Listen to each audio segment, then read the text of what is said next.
Passport তৈরি করতে কি কাগজপত্র লাগবে? তো আপনারা সহজেই আপনার পাসপোর্ট তৈরি করতে পারবেন। আপনি যে ছাত্র, কৃষক বা চাকরিজীবী যেকোনো বেকার হলে আপনি সহজে কিভাবে পাসপোর্ট তৈরি করবেন এবং কি কাগজপত্রের প্রয়োজন হবে আপনারা সকল কিছু এই ভিডিওটি থেকে জানতে পারবেন। আপনি যদি পাসপোর্ট তৈরি করতে চান তাহলে ভিডিওটি সম্পূর্ণভাবে দেখতে থাকুন এবং চ্যানেলটি সাবস্ক্রাইব করে রাখুন পরবর্তীতে আরো গুরুত্বপূর্ণ ভিডিও পেতে। তো পাসপোর্ট তৈরি করার জন্য প্রথমত আপনাদের যে কাগজপত্রগুলো প্রয়োজন হবে, আপনি যে পেশারই হন না কেন, প্রথমত আপনাদের এনআইডি কার্ডের মূল কপি এবং ফটোকপি লাগবে। আপনি যে 18 বছর নিচে হন তাহলে জন্ম নিবন্ধনের প্রয়োজন হবে। এছাড়া পাসপোর্টের জন্য আপনি অনলাইনে পূরণ করা ফর্মের প্রিন্ট কপির প্রয়োজন হবে। পেমেন্ট স্লিপ আপনাদের যে টাকাগুলো লাগবে, তো আপনাদের পাসপোর্ট তৈরি করতে যে কত টাকা লাগবে সেটার পেমেন্টের স্লিপ লাগবে। ব্যাংক অথবা বিকাশে টাকা জমার রসিদও প্রয়োজন হবে। তো কত টাকা লাগে এ নিয়ে এই চ্যানেলে আরেকটি ভিডিও আছে, চাইলে দেখে আসতে পারেন পাসপোর্ট তৈরি করতে কত টাকা লাগে। এছাড়া যদি আপনাদের আগের পাসপোর্ট করা থাকে তাহলে তার মূল কপির প্রয়োজন হবে এবং আপনি যে পেশাভিত্তিক প্রয়োজনীয় কিছু কাগজপত্র লাগবে। ছাত্রদের জন্য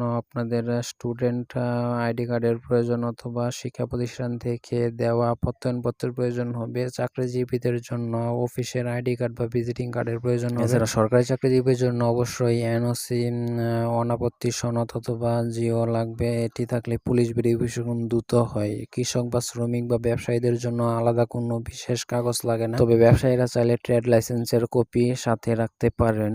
বেকার বা গৃহিণীদের জন্য শুধু এনআইডি হলেই যথেষ্ট। এছাড়া আপনি যদি মেরিটেড হন তাহলে মেরিট সার্টিফিকেট দিতে পারেন, মেরিট সার্টিফিকেটের প্রয়োজন হবে। আর অবশ্যই আপনাদের খেয়াল রাখতে হবে আপনার বর্তমান ঠিকানা এবং এনআইডি ঠিকানা আলাদা হলে গ্যাস বিল বা বিদ্যুৎ বিলের কপি সাথে রাখা ভালো। তো মনে রাখবেন পাসপোর্টের নাম এবং জন্ম তারিখ যেন হুবহু এনআইডি কার্ডের মতো হয়, একটু ভুল হলে কিন্তু ভোগান্তি বাড়বে। ব্যাস এই কাগজগুলো নিয়ে আপনি পাসপোর্ট অফিসে গেলে আপনার সমস্ত কাজ শেষ এবং নিজেই সচেতন হয়ে আপনি পাসপোর্ট অফিসে সহজে পাসপোর্ট তৈরি করতে পারবেন আবেদন করে অনলাইনে। এই কাগজপত্রগুলো দিয়ে সহজে আপনি পাসপোর্ট তৈরি করতে পারবেন। তো যারা ভিডিও দেখছেন তারা অবশ্যই ভিডিও একটা লাইক করে দিন, ইউটিউব চ্যানেল সাবস্ক্রাইব করে না থাকলে পরবর্তীতে আরো আকর্ষণীয় ভিডিও পেতে চ্যানেলটি সাবস্ক্রাইব করে রাখুন। সকলকে ধন্যবাদ সম্পূর্ণ ভিডিও দেখার জন্য।